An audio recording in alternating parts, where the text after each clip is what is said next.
Saya sampaikan dengan apa yang terjadi dalam kehidupan. Satu hal dalam hidup itu adalah jangan pernah mengeluh. Karena sepahit dan seberat apapun itu, percayalah kita punya kemampuan dan Allah akan memberikan kita ketegaran untuk menghadapi semua itu. Gitu. Bersedih boleh, tapi ingat bahwa Allah itu sayang sama kita. Jadi kalau Allah menyayangi kita, kenapa kita harus mengeluh? Jadi kalau kita dekat sama Allah, Allah akan lebih dekat lagi. Betul, dan jangan pernah berharap pada manusia. Karena manusia itu pasti mengecewakan. Gitu. Jadi boleh bersandarlah kepada Allah dalam hal apapun. Gitu.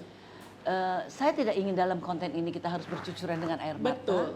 Walaupun kita punya satu pengalaman pahit. Bener. Ya, karena justru kita berterima kasih dengan pengalaman yang pahit itu, karena kita pengalaman pahit kuat. Itu menjadikan kita kuat dan terutama menjadikan kita untuk lebih dekat dengan Allah. Benar.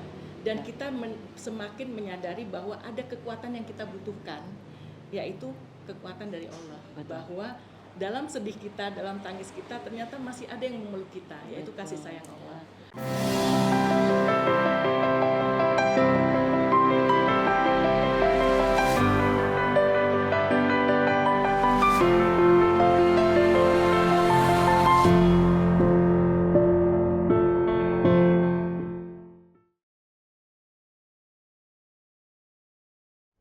Sahabat Yeni Rahmat, ada di sisi lain lagi yang saya mau tanya nih.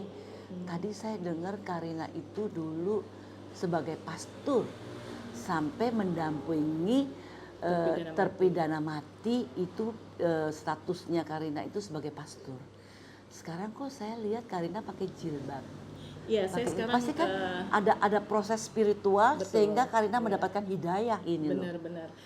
Benar, ini saya belum pernah cerita. Jadi gini Mbak, tahun 2018 itu ada sesuatu yang terjadi di hidup saya yang boleh dikatakan hidayah. Yang mungkin kalau saya ceritakan di sini orang nggak bisa percaya kok seorang pastor bisa dengan mudah berpindah keyakinan. Bahkan sampai detik ini pun saya masih diasingkan oleh keluarga, oleh society saya, oleh teman-teman saya. Gitu. Ya wajar lah Mbak, karena kan saya cukup istilahnya waktu saya pegang jemaat dan lain sebagainya. Saya pernah baca buku nih tentang ini nih. Iya. Saya pernah baca buku tentang ini sehingga diasingkan ya dari semua. Betul. Nah itu. Nah jadi saya bersyukur dari tahun 2018 itu saya menjadi mu'alaf. Kalau Bang Din Samsudin bilang sama saya, kamu itu nggak mu'alaf katanya. Saya bilang, kok bisa Bang? Saya bilang, iya karena kamu udah belajar tentang teologi, tentang ilmu agama gitu.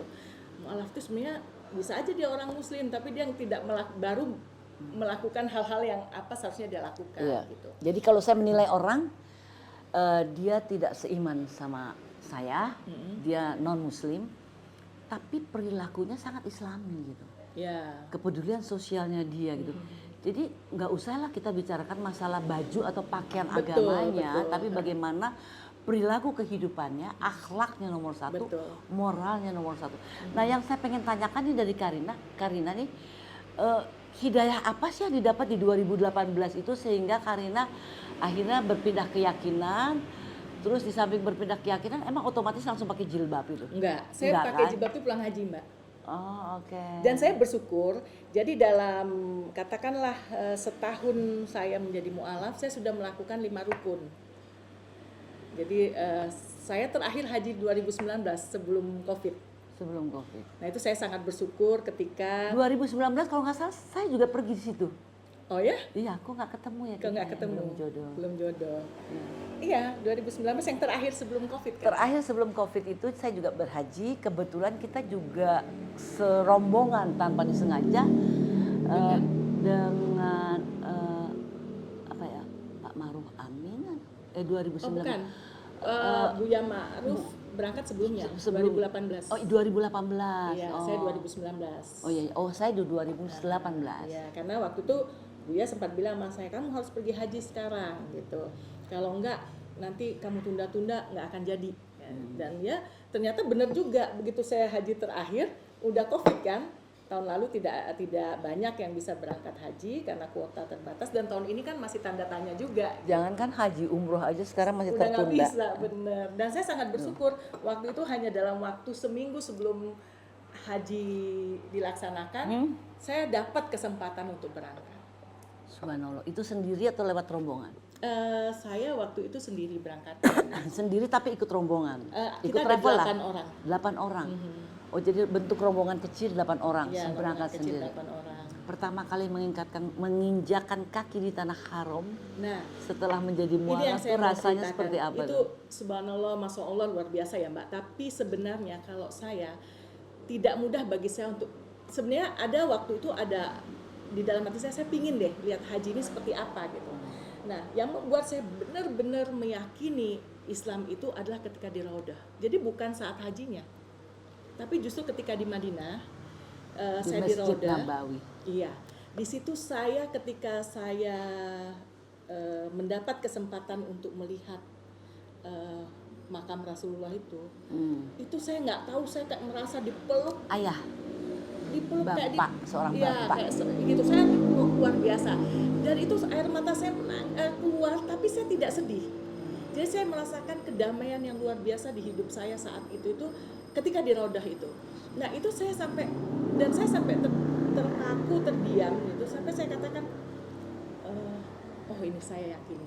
Gitu. Jadi itulah puncak dari yang membuat saya bertahan, karena kan nggak mudah Mbak.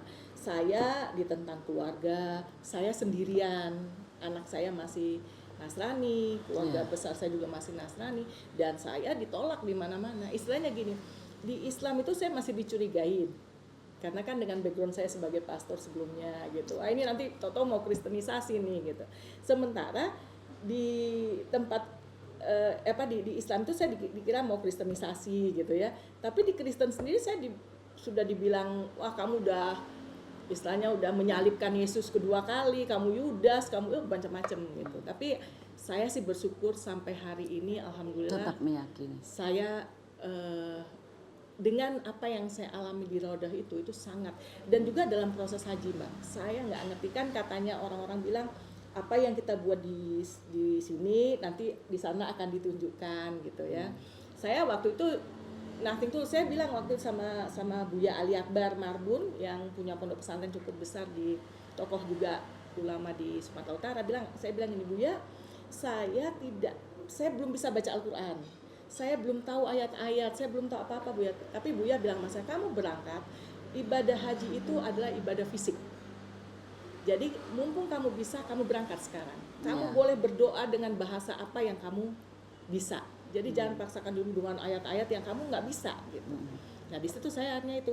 Tapi Mbak, masya Allahnya itu ya, selama proses haji itu saya merasakan, saya sampai nangis begitu saya selesai lontar itu kan. Ketika keluar saya disambut oleh pelangi. Bayangin ada pelangi. Saya sampai saya menulis buku Pelangi di Langit Mina. Itu saya selama proses itu sangat lancar. Sampai melontar juga. Iya, sampai lontar juga, sampai waktu tawaf. Itu saya tidak merasakan desak-desakan yang berat yang gitu ya? Bahkan di depan saya itu kayak longgar gitu. Malah teman saya narik saya bilang, Mbak Karin Adi, jangan cepat-cepat, karena teman saya kan dari itu ini. Tapi saya merasakan kok saya kayak lancar aja gitu. Dan saya dikasih kekuatan yang luar biasa saat itu. Sampai ketika saya keluar selesai lontar yang terakhir itu kan, saya terduduk, saya sujud syukur, saya bilang, ya Allah, apa yang saya perbuat yang berkenan di hadapan Allah sehingga saya dipermudahkan sedemikian rupa. Dari mulai saya bisa berangkat, saya nggak daftar haji loh Mbak. Kok bisa? Nah pas seminggu itu saya tiba-tiba bisa ikut. Saya cuma bilang, saya bisa nggak ikut? Saya bilang, tapi kamu harus ngurus ini, ngurus itu. Saya minta bilang sama Bang Samsudin, kebetulan saya punya teman yang keluarga dari kerajaan, jadi dapat undangan, saya urus visa, baru saya ke subhanallah ya, travel dimudahkan gitu. banget ya. Dimudahkan sekali. Waktu pertama kali saya pergi haji juga begitu. Seminggu lagi pendaftaran ditutup.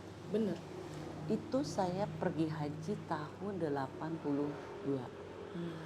Dan tidak mau lewat fasilitas-fasilitas ibarat travel yang ONH Ya, plus plus enggak itu, mau, karena saya ingin bersama-sama dengan jamaah yang lain.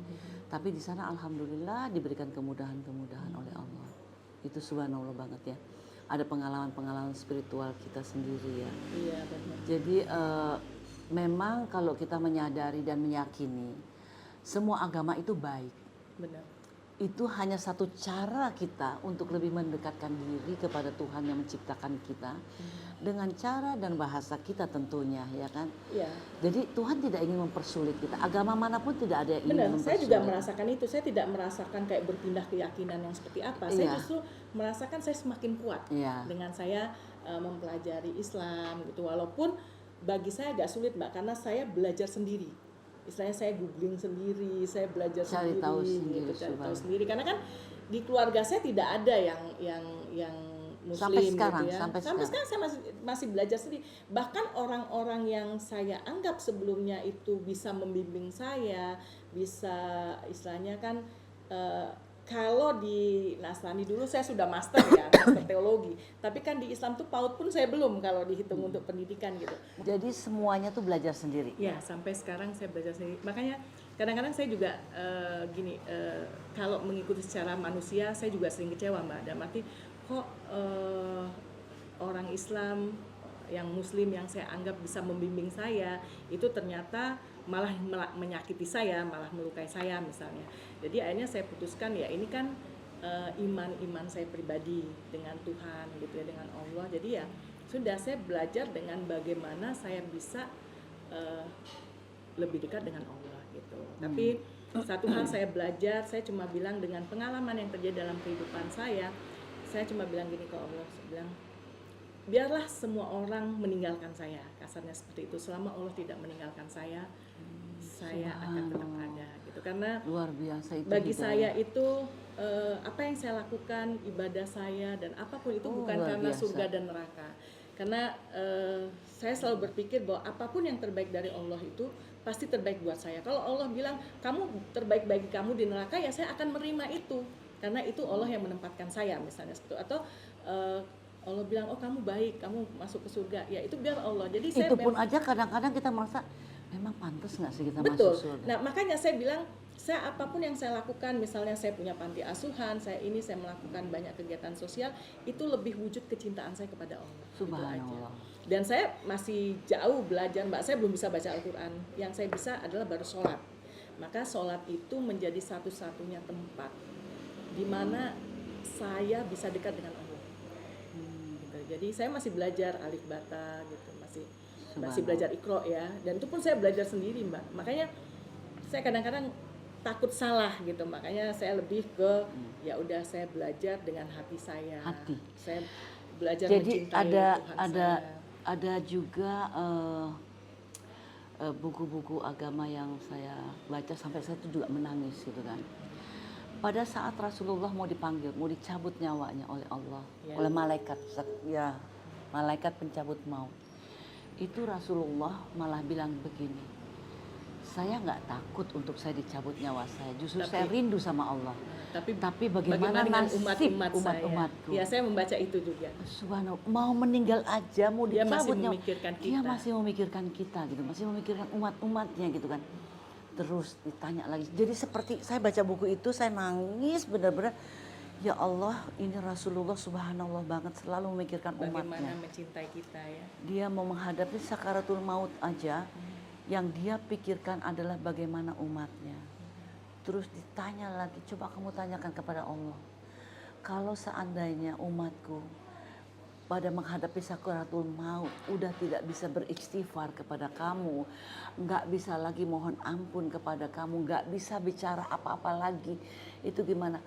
Pergi lagi si malaikat itu ya ke Allah tanya, oke, kalau memang umatmu tidak bisa berkata-kata lagi dengan lidahnya, cukup dengan bahasa isyarat dengan mata bahwa dia mengakui tidak Tuhan selain Allah, gitu. Iya kan? Rasulullah tuh masih bilang udah nggak bisa, mau pakai bahasa isyaratnya udah nggak bisa apa-apa lagi gitu. Coba kamu tanyakan lagi kepada Allah gitu. Balik lagi ke langit kesekian. Saya baca itu, ya Allah, Rasulullah masih dikasih kesempatan untuk mikirin umatnya ya. Sampai malaikat pencabut nyawa itu diajak tanya lagi sama Rasulullah, nggak bisa bicara lagi, nggak bisa memberikan bahasa-bahasa dengan isyarat lagi.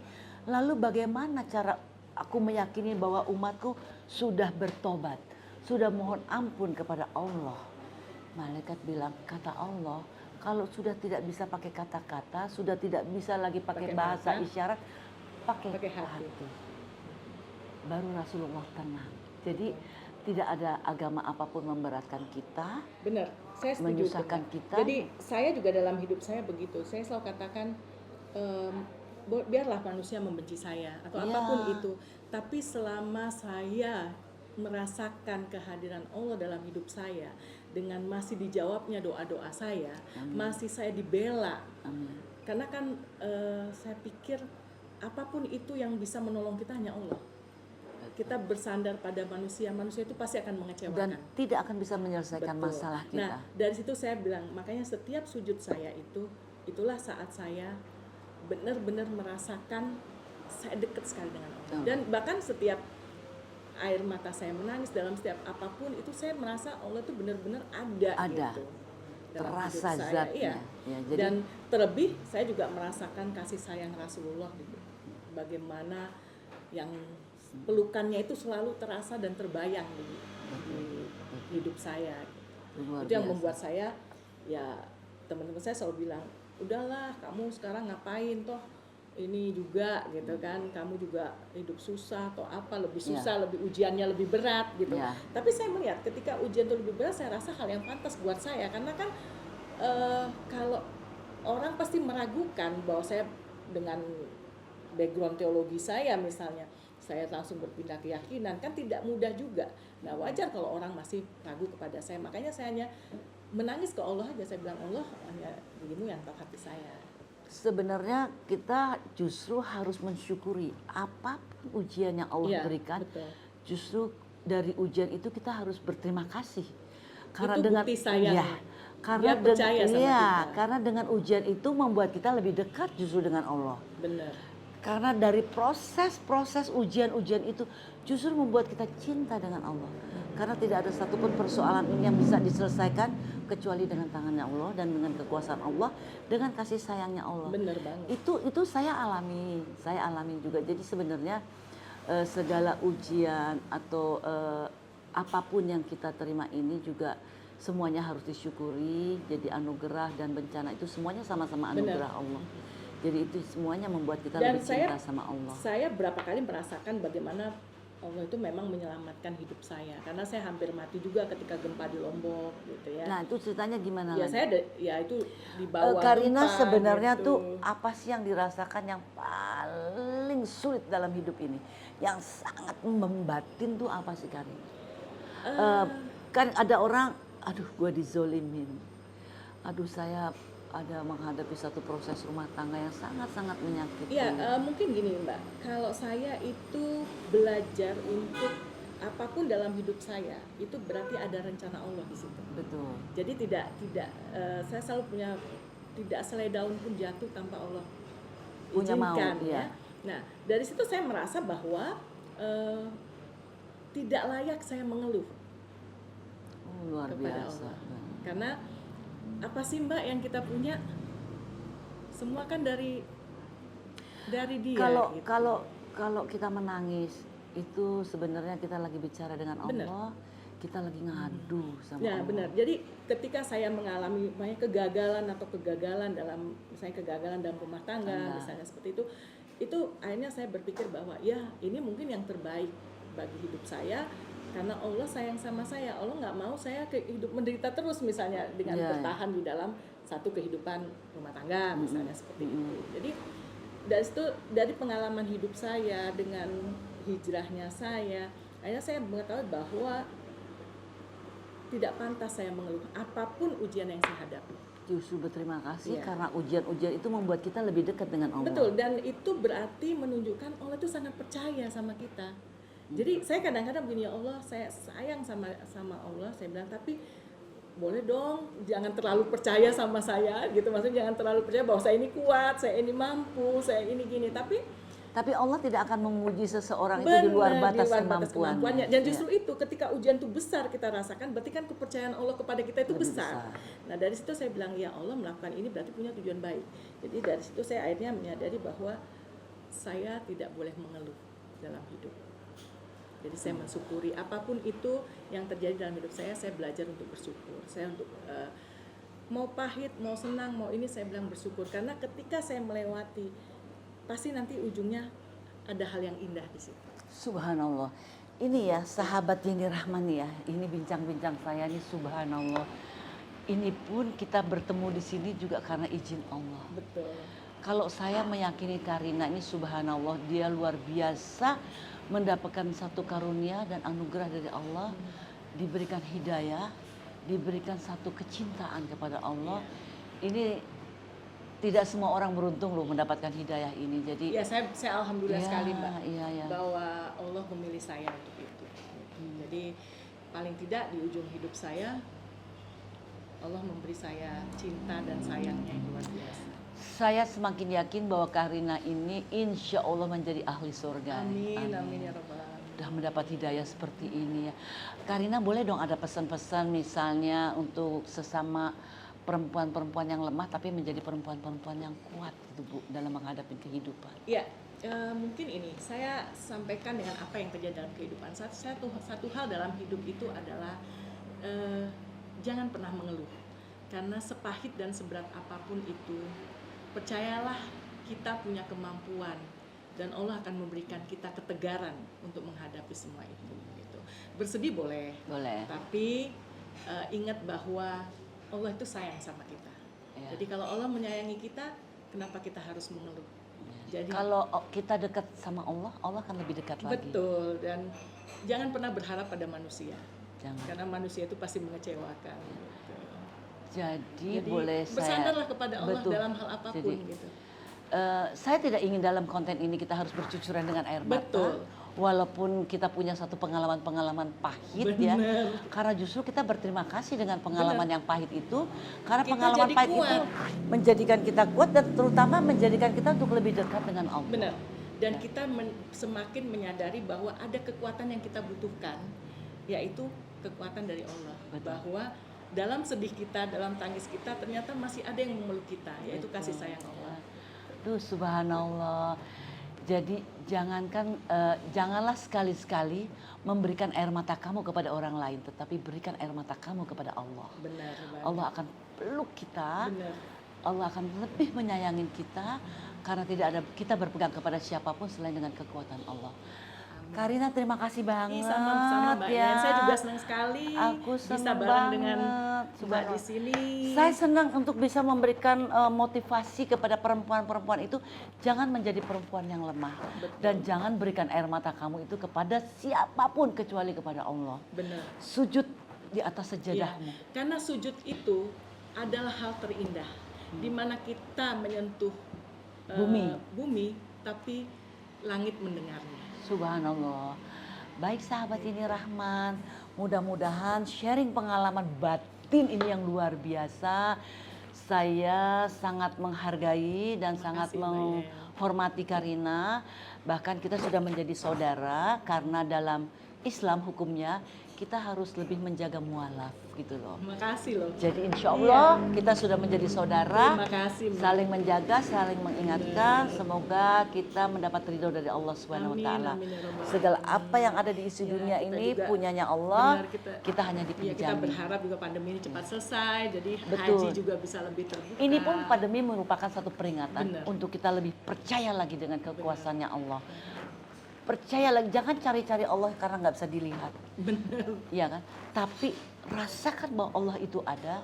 Akui bahwa isi dunia dan bumi ini miliknya Allah. Kita hanya dipinjami. Sekarang bukti, corona yang tidak kelihatan aja kita takut semuanya. Benar. Masa sama Allah kita nggak takut dan kita tidak bersandar kepada Allah. Baik sahabat Yeni Rahman, kalau senang dengan konten ini dan membawa hikmah dan manfaat buat semuanya, jangan lupa di subscribe, like, and share kepada teman-teman semuanya dan komen untuk Yeni Rahman. Assalamualaikum warahmatullahi wabarakatuh. Bye.